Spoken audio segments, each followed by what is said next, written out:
All right, I was certain I wasn't gonna have to do a video about this guy. There's tons of reviews already. He is amazing. For a normal person, zero complaints whatsoever. But I am not a normal person. I am a huge fan of practical character design. And when a character has a wide array of weapons, I think they should have somewhere to put them all. That just makes sense, right? Oh, did I even say what this guy is? This is this is the LPZZ, or as they're currently called, UPF Deathstroke.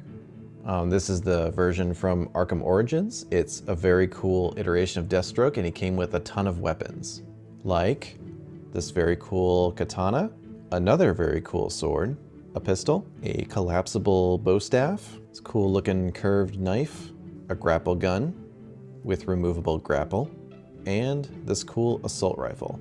Now let's see how many of those weapons he can actually put away for later use. So he's got a scabbard on his back, and that is where this sword goes. Awesome. And he's got a holster on his hip for the pistol. Great. What about everything else? And again, this is not something that any normal person would worry about. I mean, look, great, he came with a ton of accessories. That's awesome. And it is awesome. But I want him to be able to put this stuff away, or at least some of it. I'm not as worried about these.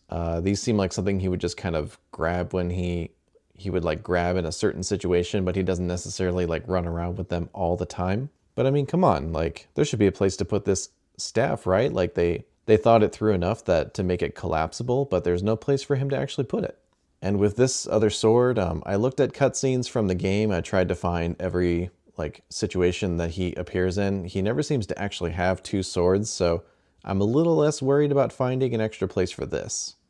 I would love to find a place for this knife though. I mean, he is covered in like straps and pouches and stuff, and it just boggles my mind that none of these is used for putting his knife away.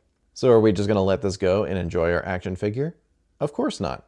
I am going to add a way for him to put his staff and knife away, at least. We will see about the other weapons. So for the staff, I've got a pretty simple solution. This is a clip from the Super Action Stuff armory walls. Those are a great product, by the way. I highly recommend them if you want a way to display your extra weapons. But yeah, they come with a ton of these little pieces. So I'm going to use this extra one as a way for him to put his staff away. So I can just clip it in here, and then it kind of sits like that. So I can imagine him kind of reaching back, pulling it up a little bit, and then popping it out. So I'm thinking, I did see a clip in the game where he's got the staff on his back kind of crossed with the sword. So if I were to put this in here, I could probably, yeah, right about there. Yeah, that seems right. So what we're going to do is I'm going to cut the peg off of this and glue it right onto the strap there. And then he'll be able to put his staff away. So that is our first task. The second is a sheath for the knife. Now the good news is I've got this from an extra Snake Eyes figure, and the knife fits in there pretty well. It's kind of a tight fit. I don't want to push it too far. What I'm going to do is modify this so that the knife slides in there a little bit more easily. And we're also going to cut off the end here so it's not quite as long. Get rid of these straps too. And then I'm going to mount this on the front of the figure so he can kind of whip the knife out Leon Kennedy style. All right, let's get started. So we'll start with the staff clip because that is significantly easier. We're just going to clip this peg off. Done. And then what I'm going to do is hit this with some black paint, sand it down a little bit so that we can easily glue it onto his back. Be right back. All right, waiting for that paint to dry. So let's figure out exactly how long this sheath needs to be. It looks like maybe if I have it just a little bit past these little buttons here, and that should do the trick. So let's cut that off about there. And we are going to cut these straps off. I forgot if I mentioned this is from a Snake Eyes figure. It is one that I bought loose. I bought the figure loose from like a secondhand collectible store. Shout out to Quake Collectibles. I bought it for the... Oh, I got it right here, actually. I bought it because I wanted a wolf. All right, so here is our sheath. Now, the next thing we need to do, which is going to be trickier, is trying to make a little bit more room in there so that the knife can slide in nicely. So I think I'm just going to kind of dig around in there with an X-Acto knife, and we'll see how that goes. Well, I ended up actually slicing the side open so I could basically just get in there and carve out as much plastic as possible. But even with all of that done, it's just way too tight of a fit for my liking. So we're going to try something else. All right, I think this pistol holster will do the trick. We just need to make it not look like a pistol holster. Do some more trimming. Get that there. And let's get rid of this thing. This was one of the his pistol holster that also holds the silencer. It's a cool design, but I've got plenty of them.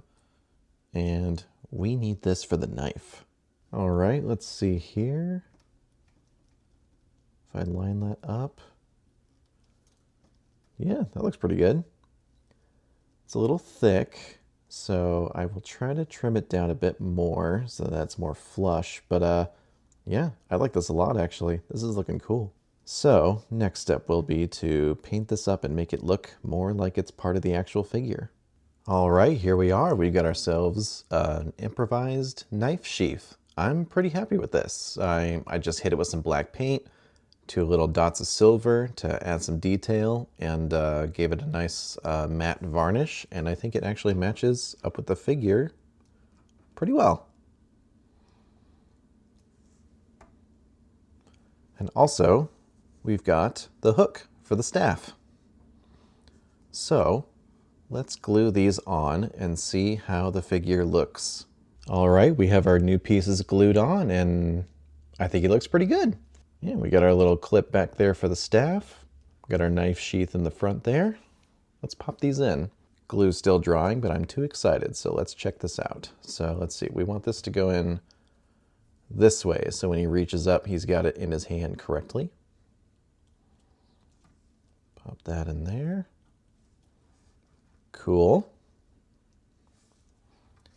And with the staff, I was thinking that the kind of the thin part will clip in, and then it just kind of falls and gets like held in place a little bit better at the thicker end.